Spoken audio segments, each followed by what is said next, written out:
The European Union has one of the largest fleets of fishing vessels operating all over the world. Much of this fishing occurs in the waters of developing coastal states in the Indian and Pacific Oceans and off the coasts of East and West Africa. These regions host some of the world's most vulnerable communities, which rely heavily on the ocean's resources for both food and income. Illegal fishing and overfishing can have significant negative impacts on these livelihoods. Given the scale and reach of the EU's fishing activities abroad, it is essential that these operations are carried out legally and sustainably. In recent years, the EU has introduced tighter laws to achieve legal and sustainable world fisheries at a time of mounting threats to marine biodiversity and food security.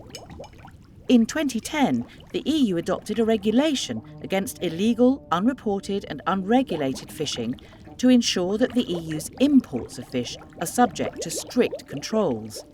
A later reform of the Common Fisheries Policy in 2014 ensures that EU fishing vessels meet high standards for sustainability and transparency. Now the rules governing the EU's external fishing fleet are being revised and must be aligned with these objectives. It is essential that 1. Vessels must only be authorised to fish outside the EU if they have a unique vessel identifier granted by the International Maritime Organization to allow for vessels' history and fishing activities to be tracked effectively, as well as a clean record of compliance. 2. All fishing activities by EU operators must meet the same high standards, regardless of where in the world they are carried out and under what type of agreement. The European Commission must be able to intervene where standards are not met. 3. All vessels carrying EU flags must show proof of legal and sustainable fishing while they have been operating under non-EU flags. This is to deter so-called abusive reflagging, where a vessel exits the EU flag to exploit lax rules elsewhere.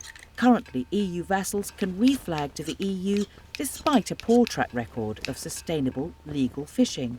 4. A public database must be established of all EU vessels authorised to fish outside EU waters, including private and chartering agreements. Currently, no public record of these authorisations is available, which undermines transparency for EU consumers. The EU must take action today and fly the flag for sustainable, legal and transparent fishing. Help make this happen. Learn more at www.whofishesfar.org.